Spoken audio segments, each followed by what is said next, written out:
never know, you know, someone has a knob in their office and controls, who knows what it controls.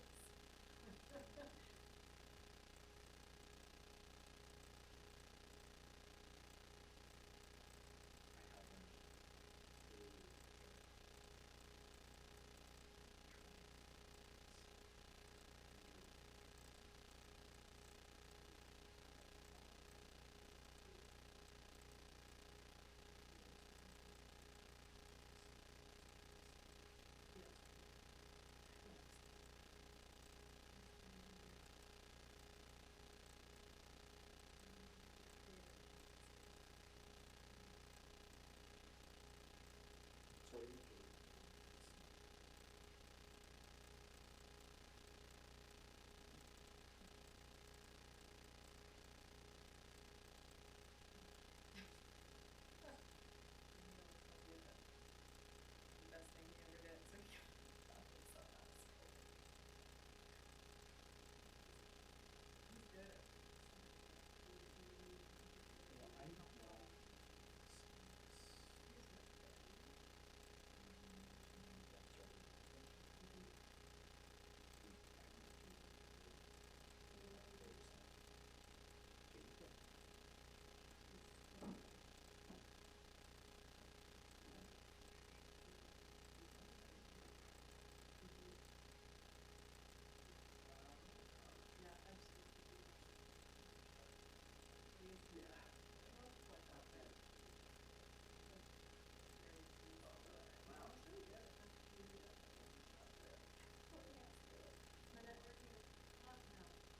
I found some fact happier on the sheets. tractor, you Yeah, know?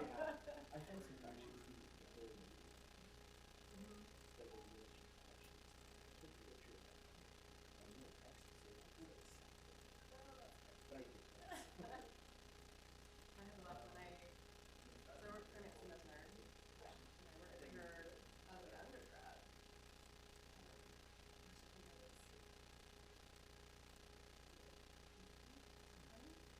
And so when I interviewed for this position, Vernon was there at the camps, Vernon's 4-H camps. Jared was there. I don't think after Jared and he was the state that doesn't come often. I didn't know her own. But yeah, and yeah,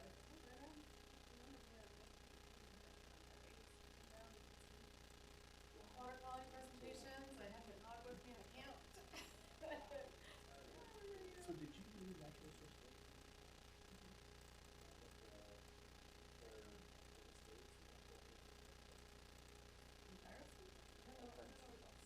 It's like the Oh, yeah. but they did Oh, that's cool. Yeah. Yeah. So I worked for Nancy until 87. Okay, yeah. So that was when I was in Salt Lake District with the nonprofit. But that summer before that, well, that was a little bit of time in between there. I finished grad school, this was 2006. And then I went to Oregon to field work for the summer. And so I was applying for jobs and then called me work for me. I said, okay, I will, but I'm moving to Salt Lake. So we gotta negotiate this. I love Logan, but I was ready to move, you know.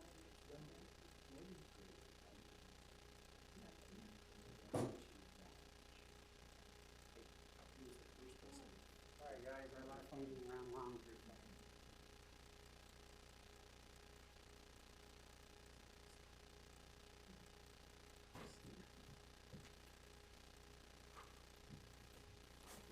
All right, push the button. Ready?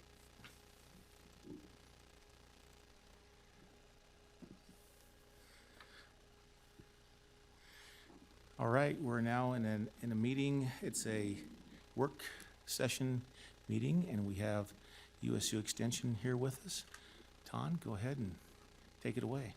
Do I need to state my name for the record? Sure, go ahead. Ton Bettis with USU Extension. I'm here with Andrea Walker Bravo, and Dean's hiding in the background for historical information if needed. So I requested this meeting for just very briefly where our contract's coming up. Our We're going to be moving, and so I just wanted to briefly present what we do for the county and some of the impacts that we make, and then also moving forward. And in a few minutes, Andrea will take over the presentation. So first off, I wanted to point out here that the $452,465 is the adjusted budget with one staff position removed. It was originally $504,000 and change. So that is adjusted in this slide. And then I wanted to show here for just direct funding for staff, USU puts a little over $600,000 into salaries and benefits for faculty, program coordinators, and other USU employees that work in extension in the county. And then direct funding with grants and just the most basic other areas, our total contribution to the county is very conservatively about a little over 2.3 million. So, and I'll explain some of that as we go through. Here we go. All right, so our major divisions, 4-H. 4-H is in youth development, and people see it sometimes as a program that just babysits kids, and it's so far from that. The ultimate goal of 4-H is to take youth, especially underprivileged youth, and help them develop into productive members of society that have good coping skills, good work skills, and good life skills. And that's the longer term goal of it. And there's research out there showing that for every dollar invested in youth programming in these areas, there's anywhere from a $5 to a $15 return in the future on the money that was invested earlier. And that, so the $15 estimate would be things like incarceration, emergency counseling, rehabilitation, anything along those lines. But if we can take an at-risk youth early and invest a little bit, it does save in the future. And I wish I could just say, you know, we've got all these kids and this is 15 years down the road, but that's coming from peer-reviewed research showing the benefit of it. Just some other things. USU has a new program coordinator that's state funded, and they're also increasing the amount of time our opioid educator will be here. She'll be full-time instead of splitting time between Tooele and Utah counties, and so USU felt that was important to do. Our opioid educator moved, so we're going to be bringing a new one in probably after the first of the year, but that position is open in there. Okay, and you can feel free to ask questions as I go through this, and I'll also open up for questions at the end. So the STEM position, this is on a separate contract than our operating agreement right now, and Dallin has had a little bit of confusion on what direction to take the position, just because of many people saying you should be doing this, and with communication with the commissioners especially, has found a few places to focus that I will speak about briefly later. The things I wanted to point out is that Dallin has been especially working in areas with at-risk families, underprivileged youth, giving them opportunities that they normally wouldn't have, and he's been doing it on a very low-cost basis. You know, he's been taking equipment that might have been surplused by a school, and even though the computers might be 4 or 5 years old, he's using them because they're still usable, and that's what he has to work with, and he's been able to effectively teach a lot of families and youth using such innovations. Okay, family and consumer science. I spoke briefly about the position on the opioid educator that will be working with our health department here wherever possible. That is now one position for Utah County, and there is a grant there sitting that is used by the opioid educators to pay for a lot of their operating expenses.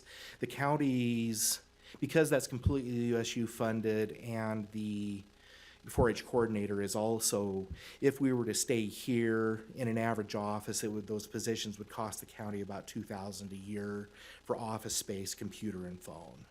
And then no staff support because no staff support for the opioid educator. So, all right. So you can see the contacts there for family and consumer science on the nutrition end and food and safety. Dean, if he wants to later and you have questions, can speak a little bit more to this, but we work a lot with United Way and other local nonprofits in helping folks who don't have the money to get out of debt and get their finances straightened out, to pull them out of poverty. And also part of that is working with them on taxes.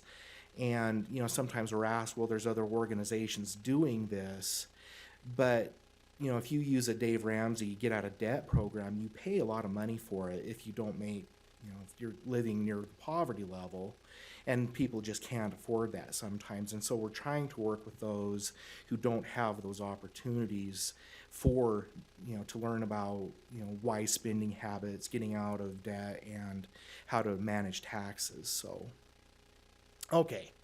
So agriculture and horticulture, these are a little bit easier to give definite returns on and impacts shorter term.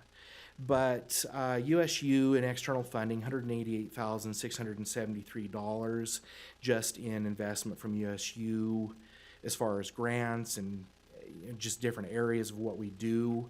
$76,000 in on-farm consulting from USU specialists and me and Dean, and we're, you know, whoever, you know, our specialists will come down when it is a problem that Dean or I need some extra help on. But that Utah County gets more help from USU specialists in agriculture than any other county in the state. You know, we're always in the top couple of counties for ag returns. The fruit industry alone, even though there's only about 5,500 acres of trees, $28 million annually it brings into the local economy. So USU feels that's very important. You know, we've developed a lot of apps to maximize what we're doing for the farmers to use. The farmers can get on an app and look at weather stations all over their area and say, okay, the temperature is this over here. Historically, this is what's happened, to make them more efficient. And then we have Dean and I have 93 volunteers that contribute at least 5,300 hours a year in service to USU programming that benefits the county. And then Dean and I also facilitate and teach licensing classes for pesticide applicators, and had those people had to pay for it using other means. That's about a $93,000 value that we've contributed to local farmers and the green industry in general. So, okay, so just some selected partners here. I'm not going to read through all of those, but we do collaborate with multiple school districts, universities, nonprofits within the state here. So, okay, proposed budget. I just wanted to give a quick breakdown, and that 452, 465 again is the adjusted amount minus the fourth staff position that we voluntarily gave up because we could run more efficiently with it. So I've included Dallyn's salary with this, even though it's on a separate contract. And as you can see here, you know, those are what the money is used for. And with us moving to another facility, there's a lot of unknowns for us. And you know, over time, I'm sure that we can find areas to become more efficient and better define what we're doing. But with so many unknowns right now, and especially with already taking a 10% budget cut, I wasn't comfortable volunteering anything else at this point, just not knowing what was going to happen with so many changes over the next year. So, Sorry, what are you calling a 10% budget cut? the 10% of the staff position. Okay. So, okay, so that's where that is. And then some things that we are planning on doing over the next year that we can work with the commission on and tweak these a little bit if needed. But it's been mentioned several times that Phragmites is a big problem around Utah Lake, and we found some areas that other entities aren't working in that Dean and I can work with. The algal blooms in not only Utah Lake, but as I've talked to multiple, like BYU, USU water quality specialists, we really don't even know where the nutrients are coming from totally that cause the algal blooms. You know, the sewer you know, the black water that's pumped into the lake, I know it's treated, that's blamed, it's the easy one to blame, but then they turn around and say, well, why haven't you looked at agriculture? And then agriculture turns around and says, why don't you look at homeowners because of their fertilization?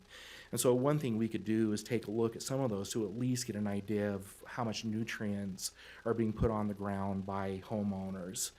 So farm field days is another one that we're going to continue and look at ways to increase the number of contacts without increasing funding. We do have a program where we take extremely at-risk youth that are referred to us by principals or counselors at schools, and they have one-on-one mentoring from volunteers that have training to do that.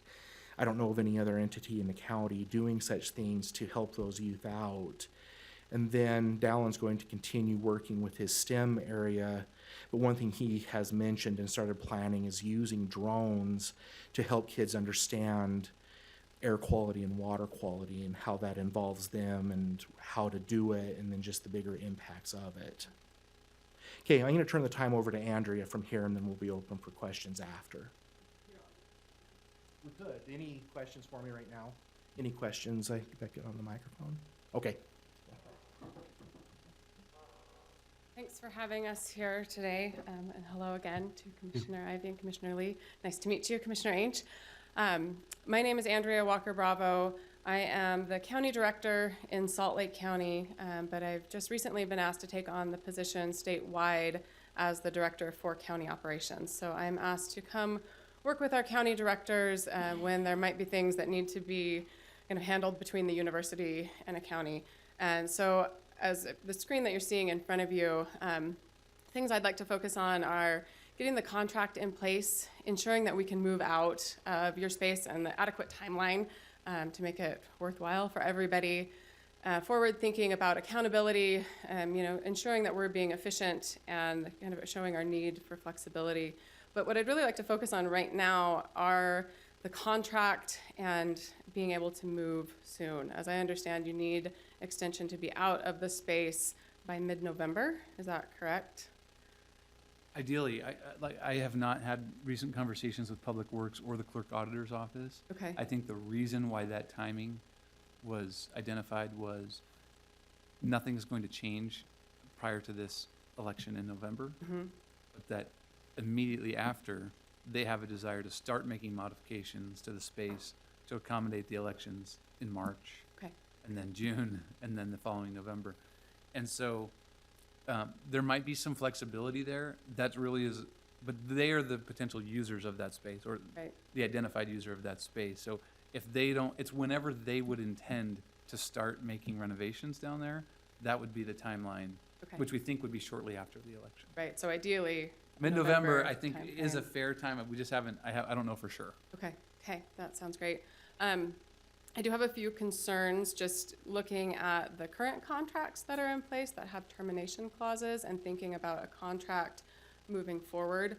I'm concerned that we will have trouble finding a lease agreement that we can sign if there's a 30-day or 60-day termination clause within the new contract. The USU, our financial folks on campus would not be willing to sign a contract if we have some sort of a termination clause in the county contract.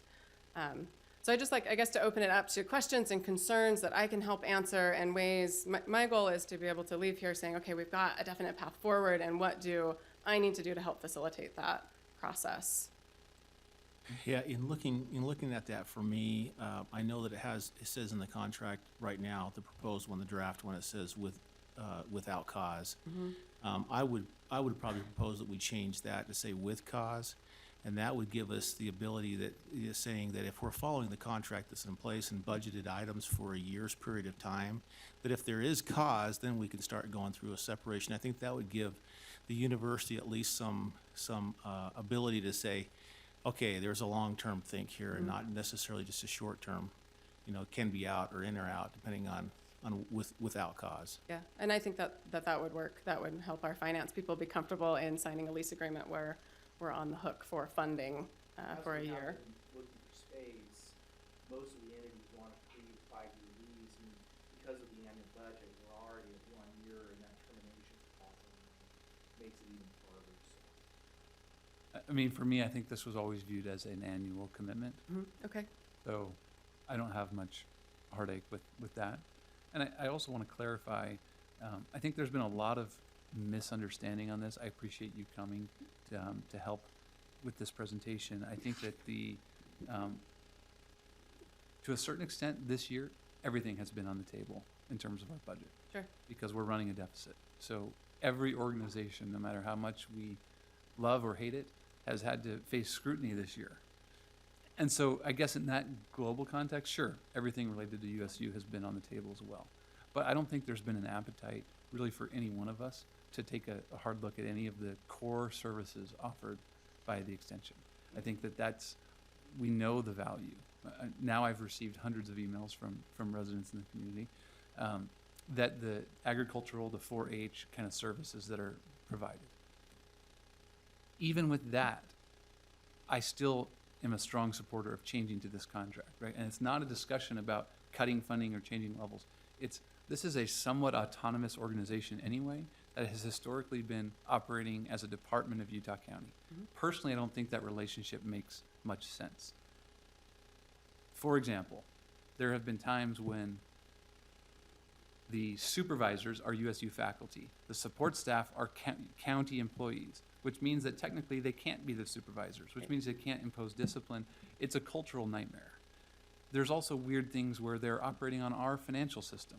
So you have someone working for Utah State, essentially, submitting a receipt to go visit Logan and get little individual things like that approved. And so those are the things where I think even keeping funding levels the same, we should be operating more on a block grant contract basis and there might even be more efficiencies and more work that the extension can do on that basis because it gives them more freedom and autonomy. Yeah. And so I think that some people have misunderstood what is happening in that dialogue, because that's really the first part of this conversation is structurally, let's change the nature of the relationship, which now I understand in having further conversations, that's what many counties are doing. In fact, that's the trend of what counties have been doing with USI State. Yeah, we agree with that model. There are problems, as you've mentioned, with USU faculty being funded by USU and other pieces being funded by the county. And so we do prefer that we go on the contract basis and then we can abide by the same set of policies and work with our staff and our teams. The only thing that I really feel like is an important piece of this is just to keep that connection and communication base and the partnership within the county very strong. I know there are some folks, some counties where when they separate, it feels like USU is not as much of a player within the county system, and that can be challenging. In Salt Lake, we're very lucky that we're a contract entity, but I'm still part of executive team meetings, and I meet with all of the departments so that I can keep an eye on what the issues are and maybe where I can say, okay, there's opioid issues with the health department or with criminal justice, behavioral services. How can my faculty here in Salt Lake, or the same happening in Utah County, how can we help? What can we do to be partners rather than, a separate contract entity that's out there? So, and again, that's just a communication thing. Personally, I would love that dynamic and the more involvement. And in some ways, I see what you're saying, you could be viewed as less involved. In other ways, that's the benefit of the contractual relationship. It's not necessarily like we intend to terminate the contract, but by having some of those provisions of what the reporting is and what the relationship requires, that gives us a little bit more certainty of what we're going to get out of the relationship. Yeah. Is we can turn, if we are ever having a challenge, it's not just how's the performance going, how do we feel like you're doing as a local director, but it's, hey, this was the agreement that you said you're going to do all of these things, and we want to make sure that these things are being done. Yeah, yeah, and we in Salt Lake, and this is, I think, the model that Ton would go with. We have a pretty robust way of reporting. I'm meeting with the Human Services Director in Salt Lake, who we're under quite often, and sharing what we're doing. We provide quarterly and annual reports on our use of funds. I don't know if this is something that has come up or a question for you all, but the way that the contract works between the counties and campus is that there's the agreement in place, but it's a reimbursement basis. And so USU on campus bills Salt Lake County monthly for the money that we spend, and it's broken out into different categories. It's one line item within the county budget, but we report on how we're using those funds based on different chunks that are agreed upon. So there's salary funding, there's program funding for family consumer sciences, there's our horticulture funding, there's just our general office pot of money. But we make sure that we are saying, here's how we're using these, and here's what programming is happening because of this funding. Right. And so we would continue to do that with you. Some of the inherent, there was reasons why having a county employee attached to the extension was viewed. One of those was that with a county employee attached, the facilities like the fairgrounds and the use of building spaces was easy for us to, because we didn't have to go against our policies and procedures, because our policies and procedures say that we have to charge for those facilities. But as we're looking down through this, I think that we can also overcome those if we do it on a contractual basis. Because we can always give a waiver, and if we give a waiver on a contractual basis for the use of that, then I think it's advantageous for us to move those employees like we're looking at doing to USU when it comes to the discipline or the supervisory roles in it. But those are the reasons why they are in place. I just want to make sure when we do that we have them all tied up so that we're not bumping it up against other obstacles as we're going down the road. Yeah, I think that would be ideal to include in the contract, whether it's an addendum or appendix, something with the different spaces that are available, and what that looks like. I know Ton's done a great job in looking for office space that we can fit within the budget and that we're comfortable with, but that office space doesn't come with classroom teaching facilities. So I think we would need to have those portions included in the budget. And that is something that is often done in other counties, where it's, here's what the county agrees to provide, here's what USU agrees to provide within this contract. So we have examples of that if it's needed that we can share. Which I think is appropriate. We are bursting at the seams here. We do not have any more office space for our core functions, but we do have common areas. Yeah. Those are the things that tend to not be 100% utilized. Right. And so I think that that's entirely appropriate. Yeah, and in Salt Lake, we don't have specific days or times or anything, but if it's available, we can book it. And the fairgrounds especially is something that we do a lot of work out of the fairgrounds, and so having access to that is important. Okay. Is there anything else contract-wise or reporting? Do you have anything else that you're presenting, or are we just? Nope, I'm just here to now help answer talking? questions Okay. and, I did put a couple of examples that Andrea provided from Salt Lake County Bill. Yeah. And just In your packet. Okay. and we do give the flexibility to our faculty members, rather than having kind of, here's how much you get for mileage, here's how much you get for programs. Each of our faculty members in Salt Lake just gets a chunk of money. So we each get $5,000, our 4-H folks get $10,000, and that is for their programs. Some of it does get used for mileage, some of it gets used for programmatic costs, but it's really to their discretion to use that in the right way, and what's as needed for their programs. When it's reported, you could go back and look through every single line and see what those are for. Which, my comment earlier was not necessarily that was an inappropriate use, but that it's just kind of a funny thing for them to be asking the county for approval Right, to go do right, that. yeah. So I That think makes that's sense. better for Mhm. them to just do it on a reporting basis instead of an approval basis. Yeah, okay. This is interesting because it also essentially gives us a comparative amount of funding to Salt Lake, which shows that, and this is really where that third and fourth employee conversation is we tried to look in and ask, what are other counties funding? And it turned out that we were funding more. I mean, there was the cultural issue, which I'm glad we're also solving with this, but we were by far, we were the highest with 4 support staff. Is that right? We have more than that. In Salt Lake, okay. We do, and actually the budget that you're looking at, that is just the reimbursable, portion of the reimbursable. So that doesn't include our facilities, that we also, on a separate contract, have the fair coordinator working for us and a budget for the fair. So our budget's actually closer to $600,000 of just reimbursable amounts, plus another $300,000 on top of that. So we're over $750,000 of support from Salt Lake County.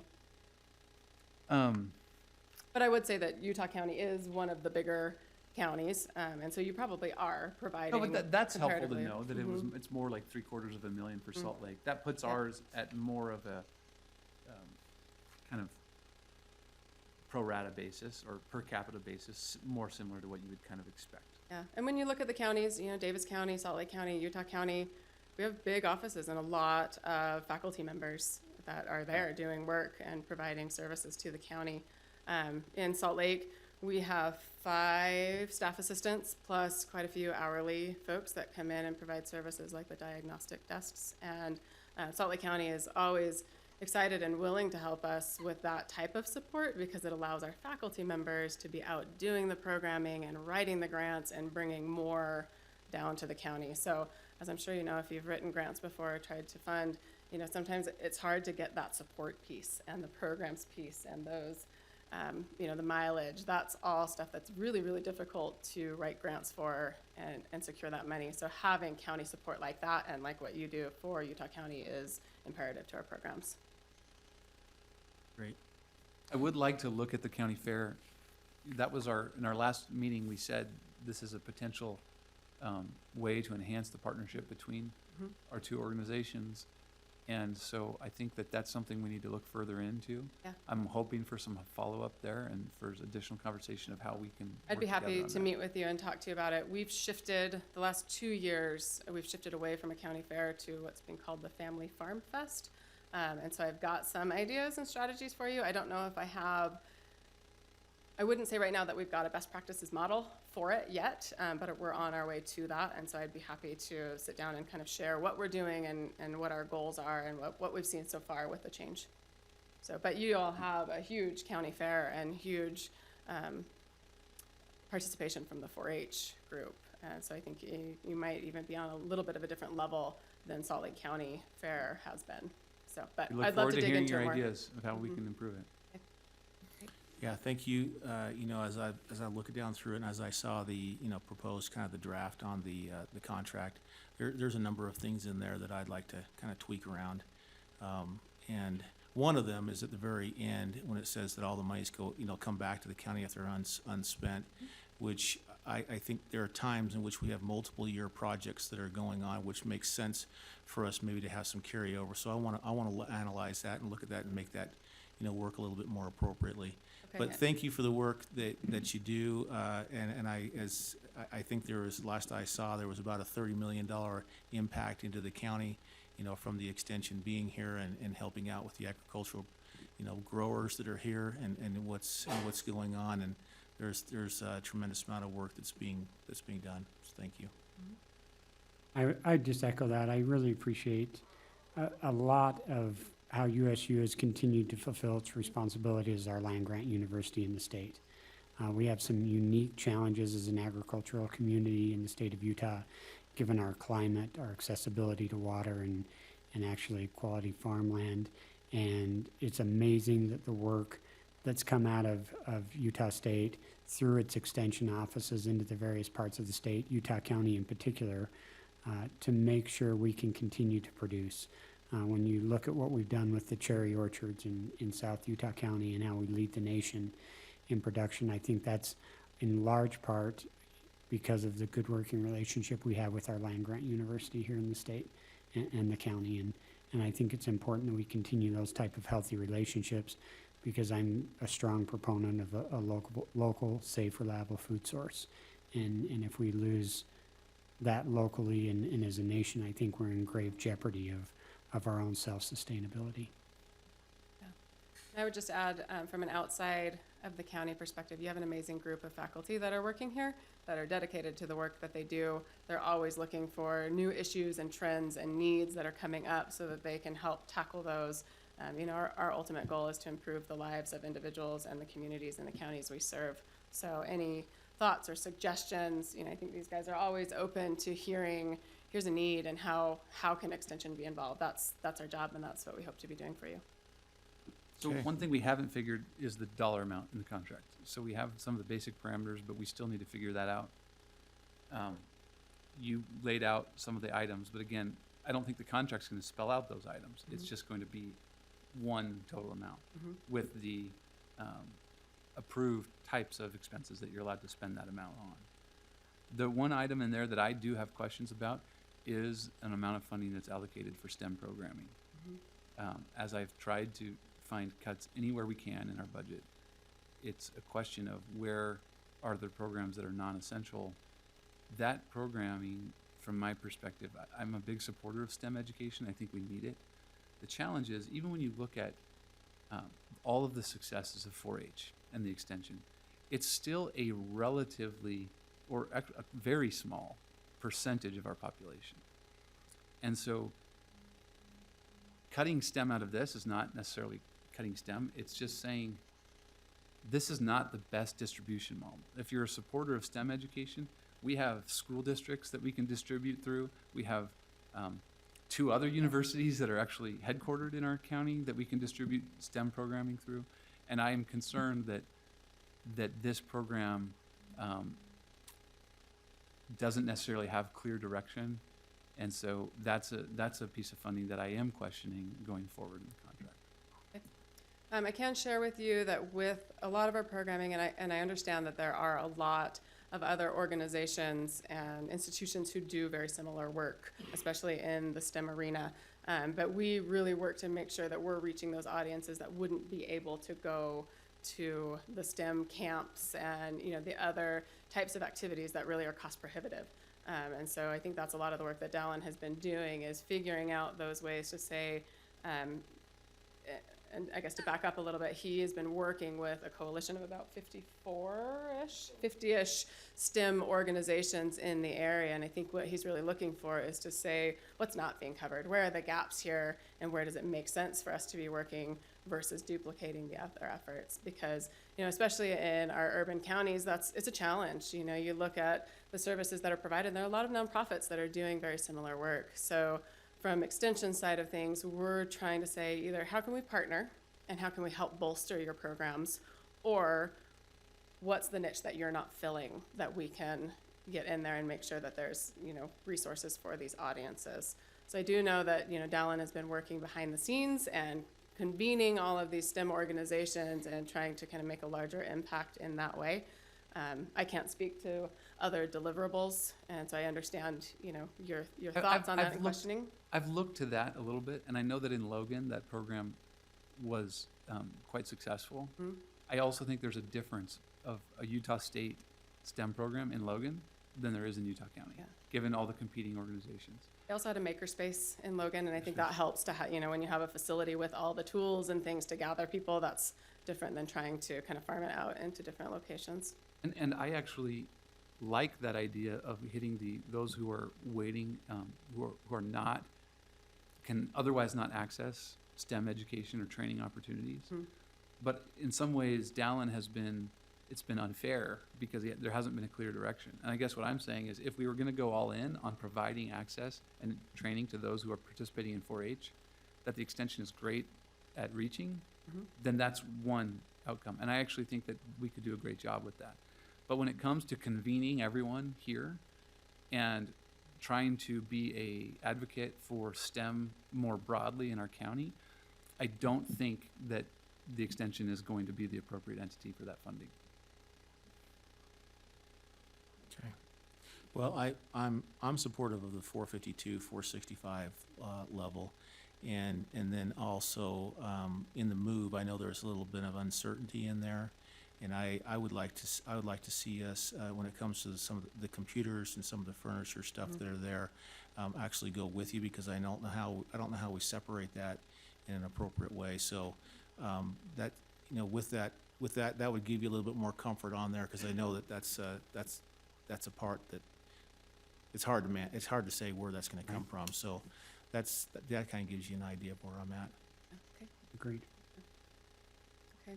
And we're happy as things move forward, to work with you on, deliverables that you'd like to see, and really talking through, what are the needs and how can we best serve it, especially in regards to the STEM component, to make it a good fit going forward and to show our impacts. Okay. Thank you. Thanks for coming in. Thank you. Go ahead and discontinue the meeting.